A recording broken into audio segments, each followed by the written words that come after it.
Welcome to History's Hidden Weird First Story, where we explore the bizarre, the baffling, and the little-known corners of the past. I'm Quinn Strange. Today, we're traveling to Strasbourg in the year 1518. Picture it, a hot July, in what is now eastern France but was then part of the Holy Roman Empire. The city is bustling, tense. It's a time of famine, disease, and desperation. And then, something truly strange happens. A woman, Frau Troffea, walks into the street and begins to dance. Not the kind of dancing you'd do at a festival or a celebration. No music. No partner. Just frantic, jerking movements. And she doesn't stop. Not after a few hours. Not after a full day. Not even after several days.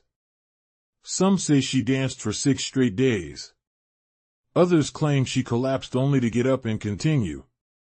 And before long, people start to gather, not to stop her, but to join her. Dozens, then hundreds. Men, women, possibly even children. All moving uncontrollably, day and night. Contemporary accounts say the dancers screamed in pain, begged for help, even begged to be restrained. But no one could stop them, not even themselves. Their feet bled. Their bodies gave out. Some reports claim they died from strokes, heart attacks, or sheer exhaustion. Now let's pause here. What do you do when your town is suddenly overtaken by hundreds of people in a non-stop dance frenzy? Well, if you were on the Strasbourg City Council in 1518, apparently, you made it worse. Officials assumed the dancers were afflicted with a medical condition caused by overheated blood, something that needed to be purged. So their response was to help them keep dancing. They cleared spaces in guild halls, erected stages, and even hired musicians to keep the rhythm going. Imagine that. You're uncontrollably dancing, possibly dying from exhaustion, and the city pays a band to play faster. But things didn't improve. In fact, they escalated. Eyewitnesses described people collapsing mid-step, twitching on the ground, then rising again to continue. The madness spread, and panic gripped the population. This went on for over a month.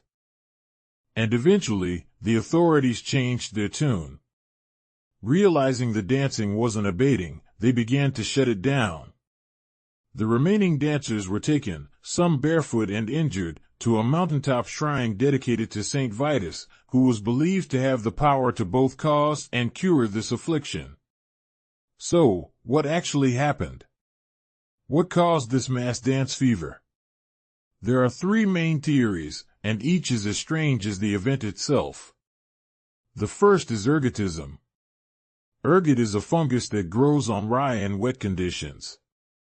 It contains compounds similar to LSD, and can cause hallucinations, convulsions, and twitching. Some believe contaminated bread triggered the outbreak. But critics of the ergot theory argue that ergot causes violent seizures, not the coordinated movements seen in Strasbourg. Plus, it tends to affect people in isolated cases, not hundreds at once. The second theory is mass psychogenic illness, what we'd call mass hysteria. This happens when psychological stress manifests physically in a group of people. In 1518, Strasbourg was reeling from famine, disease, and political instability. It's not hard to imagine the immense pressure and anxiety of the time erupting in a dramatic, physical way. And here's the thing about mass hysteria, it's contagious. Not like a virus, but like an idea. If you see someone acting strangely, and you're already stressed, your brain might interpret that behavior as something you also need to do. It spreads, especially in tightly knit communities under duress.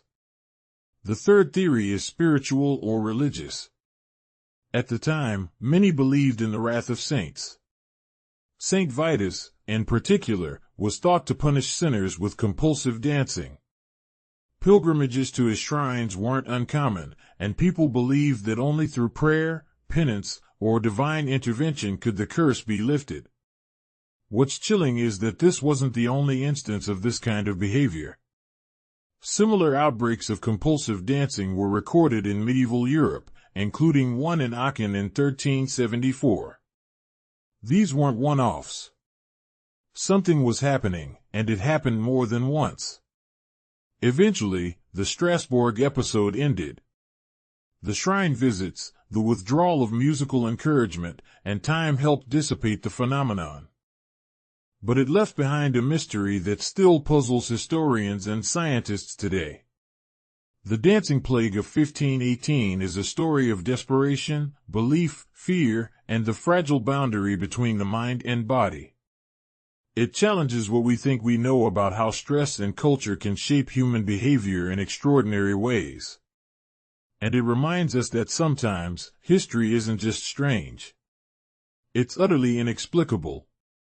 I'm Quinn Strange, and you've been listening to History's Hidden Weird. If you found this story fascinating, share it with someone who appreciates the odd corners of the past. And remember, if your feet start moving uncontrollably, maybe take a break from rye bread. If you liked today's episode, leave a review, share with your weird history-loving friends, and hit follow. Have a strange story you want us to cover? Comment below and we will see what we can do.